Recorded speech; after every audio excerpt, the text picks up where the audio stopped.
Hello. Howdy. Welcome back. As you know, I'm Dylan, I'm Kevin. and we're here to bring you a sense of direction.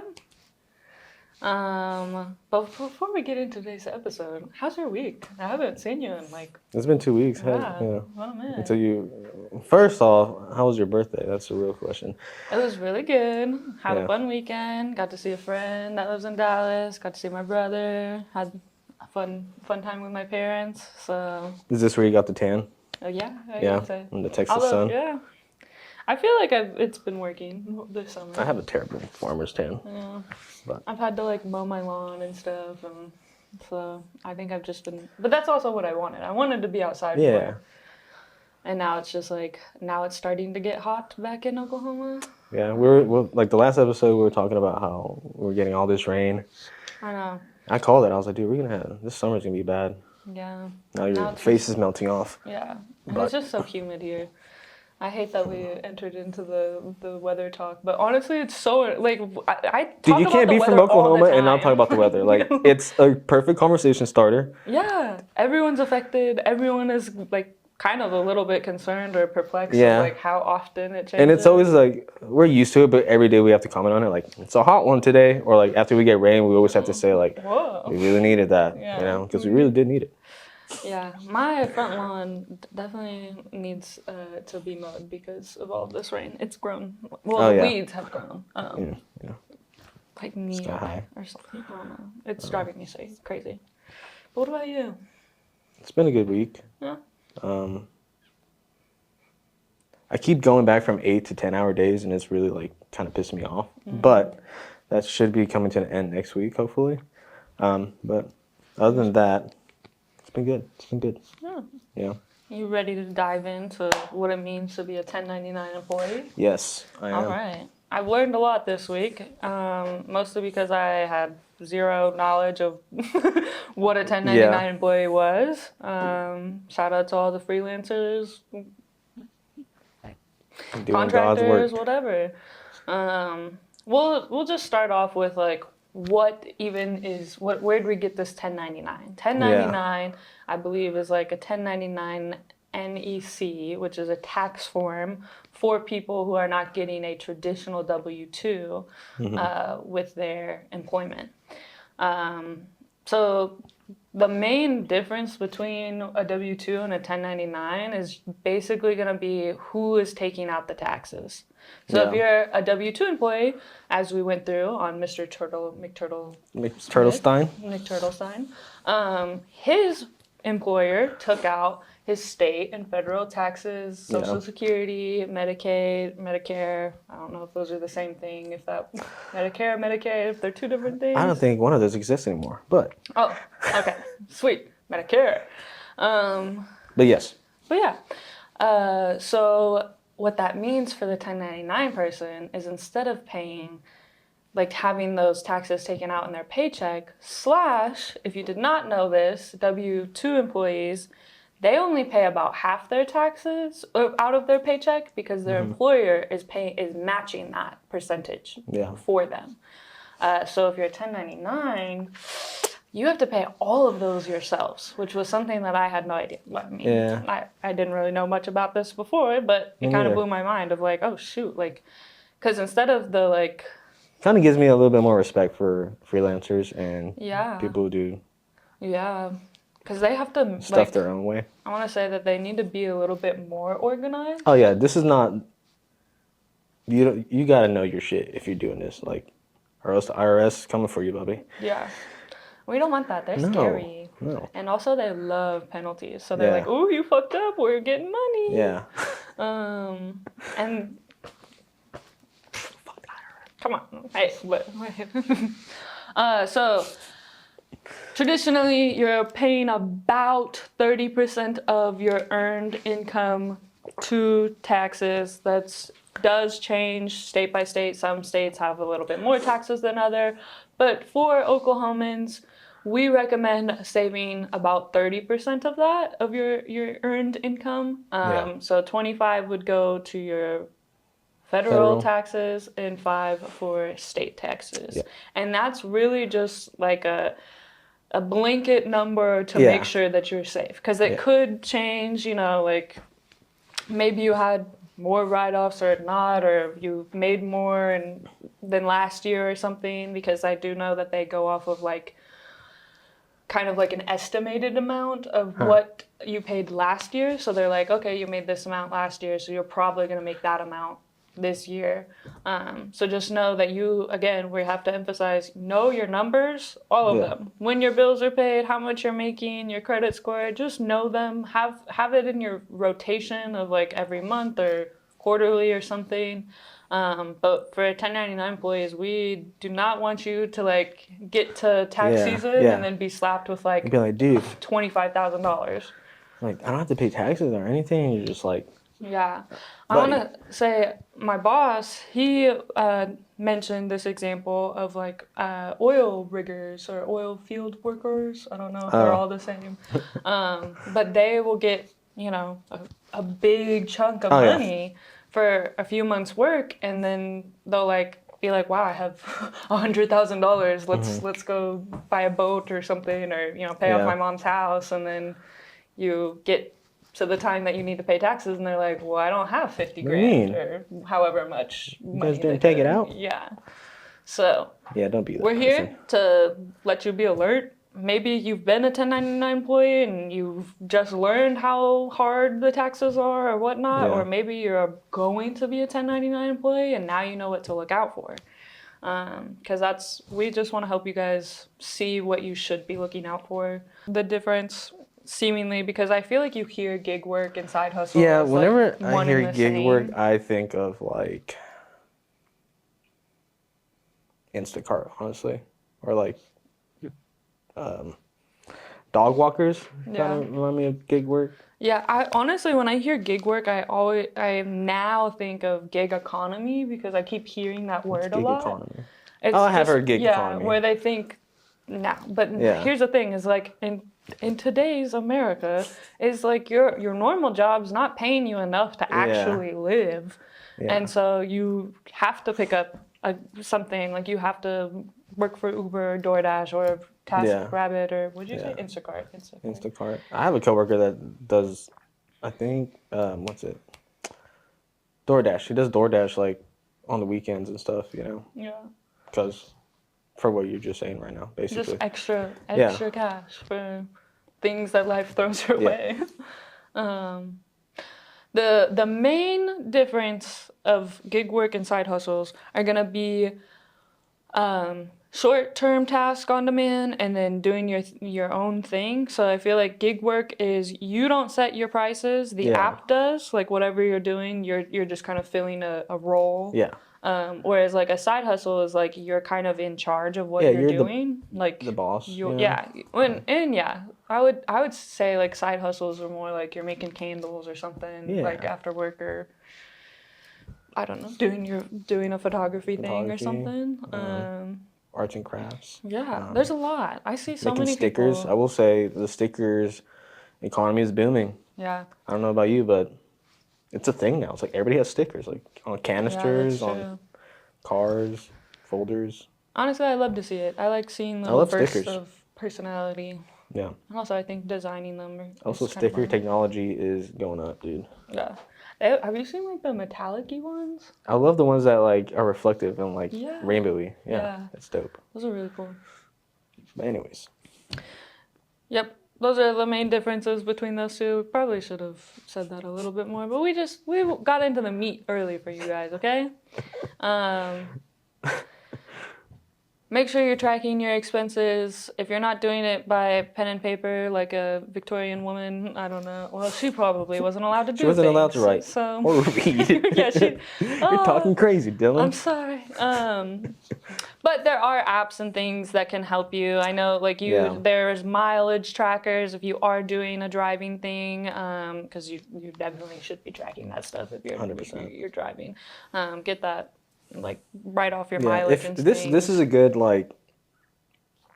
We all have our 9 to 5, and then there's things that we are passionate about, or our callings or whatever. And in an ideal world, you want to kind of do what you love and get paid for it, you know? So like this is good stuff to know if you would like to turn your passion into a side hustle and, you know, just be your own boss. Like I know everybody we live in America, dude. Yeah. It's like this is hustle culture. Like you come over here, you're fucking building something. Right. But there's a lot you can get kind of if you're not aware, you're fucking yourself. Yeah, Sorry. I feel like that is the game, right? Of the Yes. American dream. You come here, you Come over get here to and build something. you make like, pizzas. Yeah. You know? Open up a pizza shop. And then, but then they like advertise it. So Yeah, feel they're like, shiny, new. yeah, and then they're like, and then it's like, wheeling you actually, in. the game that we told you is not actually how the game works. You actually need to know like these secret lists. Yes, like of you can make rules. the pie, but like I'm getting a slice of that. Yeah. And you better label that pie. Yeah. And then some.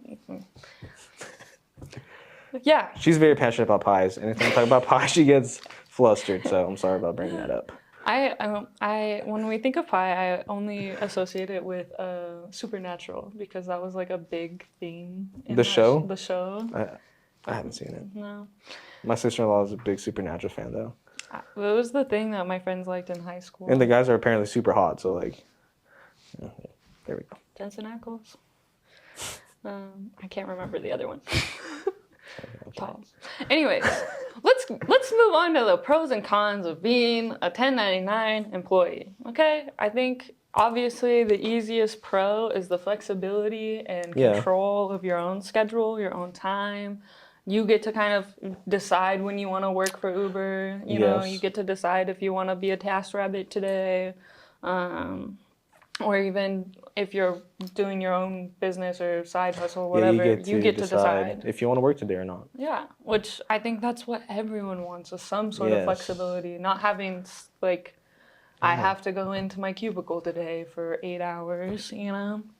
I had been working at Edmond City Hall, and it's a city hall, and it's just like cubicles everywhere, and like, it was a lot more lively when there was like construction workers in there and just like loud Mexican music, and now it's like cubicles, and it just looks like soul draining. Yeah. I just had to throw that out there. The overhead flickering lights?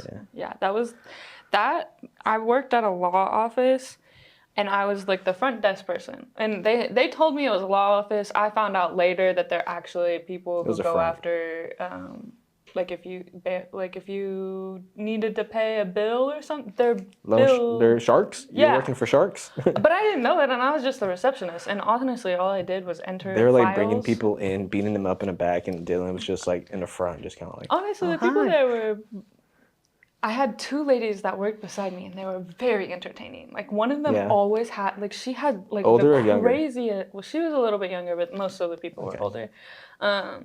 But there was one, and it was like every day there was like a new update. She had like some mystery. Like literally, I feel like a documentary could have been made because I was just like, those type of people.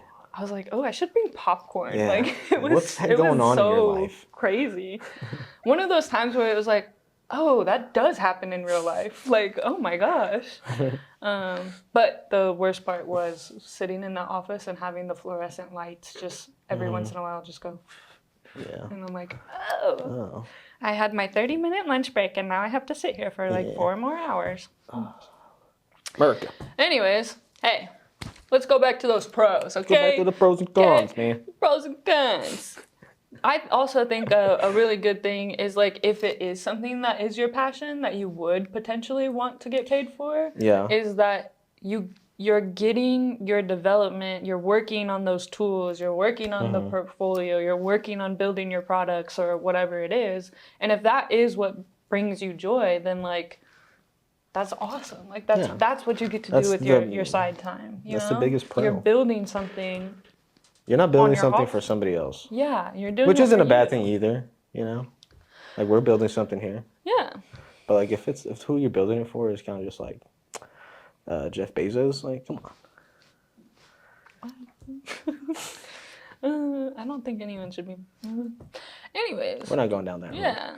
But some cons that I found that I've heard over the years that like if you wanted to go on Etsy, that like Etsy really shreds the fuck out of your side of things. However, to this day, I still see a lot of new people on Etsy and whatever, so it must not be too deterring.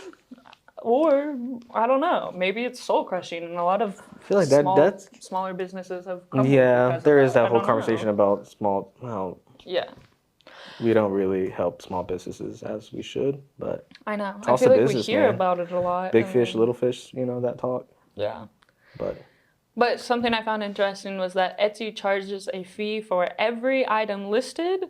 So they get money off of the, like, what you have listed, and then they get a transaction fee, and then they also do a processing payment fee, which apparently you love it. can, like, pick, I guess, or negotiate. I don't know. There The was something fee? that was like, yeah, you get to pick. Do you want 3% with 25 cents off of your every purchase, or do you want 4% and a fixed fee? And That's kind of honestly, it just seems that's like, sweet. You know, they're kind of giving you. yeah, they're They want shoving they're their showing you hands. how big the knife is, and they're like, which one do you want? Yeah. You know.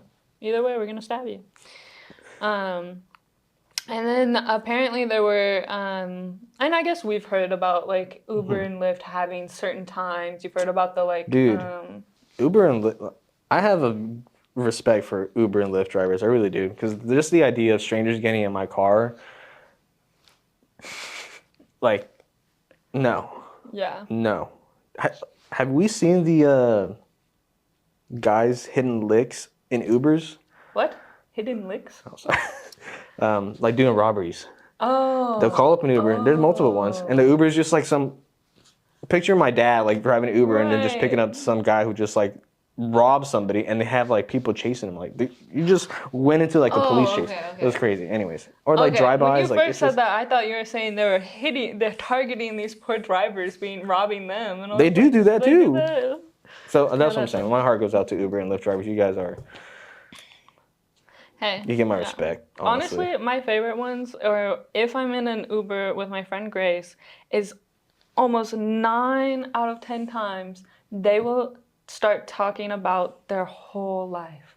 Like I remember there was one I was like, oh, That's kind of like, wholesome. how you girls doing? Oh, what's your majors? Whatever are you doing in college? And then it was like by the end of it, we heard about her divorce, how her children aren't talking to her, Back and it's all home. her husband's fault. And like, you know, most of the time when people say like, oh, it's definitely someone else's fault, but like the way that we heard, I was like, that man's You're like, sister. whoa.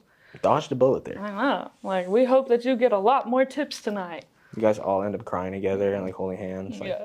we will get through There's this. been times where, like, I think we have hugged the driver because we've just, like, they're like, you girls are so nice. And I'm like, I'm sorry people were mean to you. I know. Come on.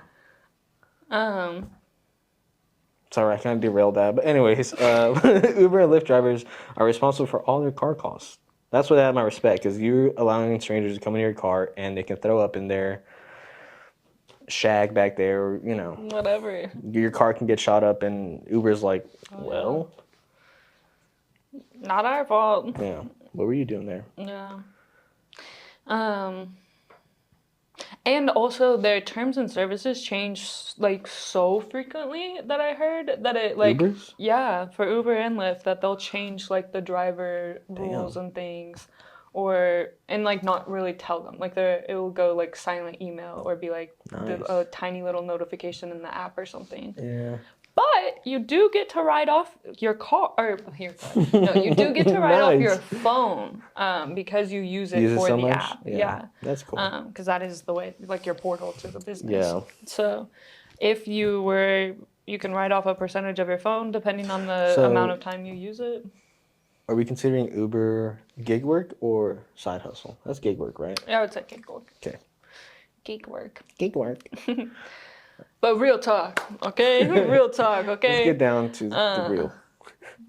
One, I think we kind of talked about this last week about stress and burnout. I hope it was last week. Yeah, if not, it was. It was a couple weeks 2 weeks ago. Actually, it was a month ago. Is like we said, like if you're doing this on the side, on top of working a 9 to 5, or even if that is your full time, that is so kind of equally stressful. Like if you're Ubering full time instead of a 9 to 5 or whatever, I would say that's just as, you know, a little bit different, but like just as stressful. Like I talked about in the last episode, like I was doing doing photography, like doing music, and it got to a point where I was like, oh, like I don't want to, like I don't enjoy this anymore. Yeah. You know, so you got to be kind of careful, like. Yeah. Like make sure that if it is like something that you're passionate about and then it's getting to a point where it's like, "Oh my God, like this just feels like so Yeah. much work." Take a break. It's okay. I mean, if you have orders and stuff to fulfill, I feel like you could say something to your customers or be like, "We'll have 2-day delay or whatever. Take the weekend to like invest in yourself." 'Cause like I think especially in America, we're very much about go, go, go, go, go. Yeah. If you have spare time, Work that till you means you're die. lazy. There's something else you could be doing. And I feel like I fall into that. I actually talked with Courtney on No Ceilings this week about how like me and my friends, anytime we got sick, we felt like that was the time to catch up on all of this extra work. And it's like, no, you got sick No. because your body's like, you need to freaking rest, dude. And Yes. so you just need to like be aware of your mental health, your health. I mean, because that's what's most important, right? Like you Yeah. can't earn money if you want to. That is a good distinction, though. Are you side hustling to survive or to build something? Because Yeah. that's really gonna kind of affect your attitude towards it. Yeah. Like I wouldn't mind doing all this 1099 form and keeping track of my taxes and stuff for like something that I really love and enjoy doing. Because if it's just like something you don't care about, like, I'm evading taxes. I'm not paying that shit. Just kidding, but Just kidding. real talk. Everything as a duck. Yeah, I think it's always good to emphasize that your side hustles should not equal free money. Like, I feel like some people think of that. Yeah. And you should be like, I mean, you should use some of that for why you got into it. Like if you were just driving Uber so that you could have Yeah. DoorDash money or something, like whatever, or to go out, or maybe it's because your mom's sick or whatever. Like you have your time to do that. But especially with the 1099 employees stuff, is like those taxes, like they're always kind of haunting you around. So like Yeah. you might be like, oh, I made like an extra $1,200 this month. Like that's awesome. They're like, actually, you made 800. Yeah. So just keep in mind, like looking down the road will save you when you're down the road. If that makes Crazy. sense. So If you look where you're going, you're gonna get there. yeah.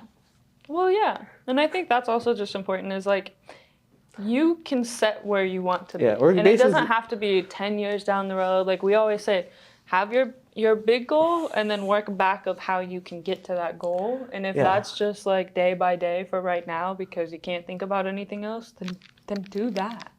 Just meet yourself where you are. Don't be looking at anyone else's lanes of being like, oh, well, this Joe from high school, he's started his own business and now he's married and he's got this and that and whatever. Like, dude. You know what's crazy? Is I was thinking about a racing analogy and you said lane. Whoa. Yeah. But I was just gonna say like kind of what you're saying is like racing, like if you know the track, this is what this episode is about. So we're just kind of like letting you know what you're getting yourself into because like we said, side hustle culture is a thing. Like go, go, go. But I mean, if you want to be a good racer, you gotta know the track and then it's all about how you drive the thing. So Yeah. just picture your side hustle as a car. And you need to know where you're going. You got to put that fuel in there, and you also got to maintain it. Yeah. You got to check the oil. And you can't be racing every single day. No, I mean, Or your engine gets, blows up. yeah. And then you die. about cars. But yeah. You're funny. Sorry. How do we know if it's time to turn it into a business though? Like When you're rolling in dough and all the honeys are calling you, that's when you know you turn it into a business. Yes. Yeah. Yeah. Okay. Yeah. Yeah. No, I'm And it joking. doesn't feel like extra work. It feels like something that you're getting more and more excited about doing, or it fills you up. One thing in a I've heard way. people talk about is like if you do have a primary job and you're doing a side hustle, whenever your side hustle, one, I feel like is making more money than your Yeah. job, and Yeah. then two, is requiring more time away from your job to do it. Like I feel like that's a good Yeah. indicator, right? Definitely. But what if it's not enough? Well, I guess if you're making, If what's not enough. I don't know. I just whatever. I'll Also, what are you lose looking it. at? I'm trying to think of my thought, dude. It ran away from me. I think you've said it good. You said that good. Real talk.